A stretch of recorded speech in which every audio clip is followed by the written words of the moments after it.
Assalamualaikum warahmatullahi wabarakatuh. Alhamdulillah, alhamdulillahirabbil alamin. Syukur marilah sama-sama kita panjatkan atas kehendak Allah Subhanahu wa taala, karena atas izin dan kuasanya lah sehingga kita masih dapat berkumpul di masjid yang sangat-sangat barokah ini.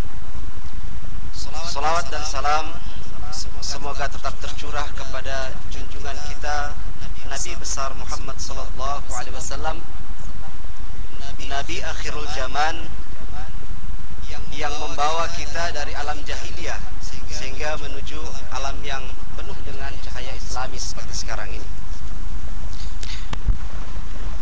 Selanjutnya insyaallah salawat dan salam juga itu akan tersampai kepada kita, umatnya yang masih mengikuti jejak dan langkah beliau.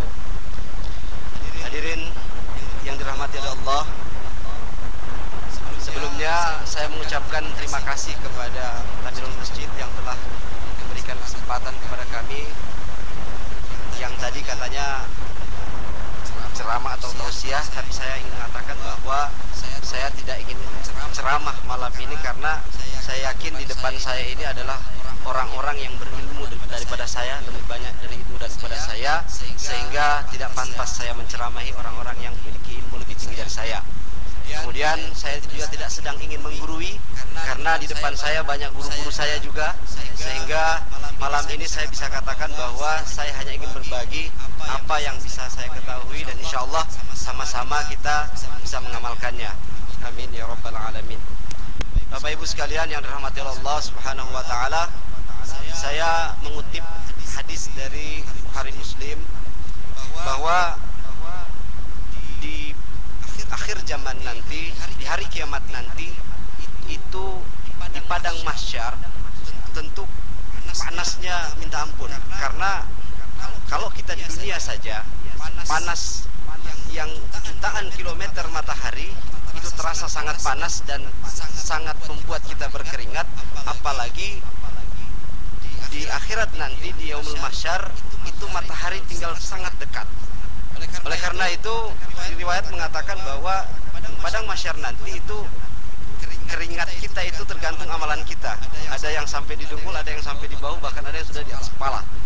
Nah, akan tetapi Bapak Ibu sekalian yang dirahmati Allah Subhanahu wa taala, dalam hadis Bukhari Muslim itu dikatakan bahwa di hari kiamat nanti, yaitu di yaumul mahsyar, itu ada 7 golongan yang akan dinaungi oleh Allah Subhanahu wa taala. Bayangkan Bapak Ibu sekalian, kita yang di dunia saja kalau di backup oleh Kapolri, Presiden, itu terasa nyaman, aman. Apalagi ketika di yaumul akhir nanti kita di backup langsung oleh Allah, kita akan dinaungi langsung oleh Allah. Pertanyaannya, siapa 7 golongan itu Bapak Ibu sekalian? Yang pertama adalah imam atau pemimpin yang adil, yang sekarang merasa memiliki, menjadi pimpinan, menjadi ketua, menjadi kepala dinas. Jadilah pemimpin yang adil, karena insya Allah dengan jabatan kita akan membawa ke surga, dan dengan jabatan kita akan mempercepat kita sehingga kita menjadi orang-orang yang memiliki kedudukan tinggi kelak di surga nanti. Yang kedua, pemuda yang menyibukkan dirinya dengan ibadah kepada Allah. Ini pemuda ini mendapatkan garansi khusus dari Allah untuk para pemuda. Kenapa? Karena pemuda itu masih banyak godaannya, masih banyak darahnya masih bergejolak. Apabila gejolak dari pemuda itu bisa ditahan dan bisa diperbaiki dengan ilmu agama, insya Allah itulah yang akan membawa kita menjadi orang-orang yang berkualitas kelak di akhirat. Yang ketiga, laki-laki yang hatinya selalu terpaut di masjid. Karena itu, karena kadang-kadang kan kita di rumah malas sholat di masjid. Nah, Allah menjamin kalau kita rajin ke masjid, ketika mendengar azan Allahu Akbar, Allahu Akbar, kita langsung ke masjid, insya Allah kita menjadi satu golongan yang akan dinaungi oleh Allah Subhanahu wa taala. Yang keempat, ini 2 orang yang saling mencintai, bertemu karena Allah dan berpisah juga karena Allah. Ini luar biasa. Apalagi kita pemuda yang mungkin yang belum berkeluarga tahan, tidak pacaran dan lain sebagainya. Insya Allah kalau kita terus ikut ring daripada Allah, daripada keinginan-keinginan Allah yang disyaratkan oleh Allah, insya Allah kita akan menjadi orang-orang terbaik.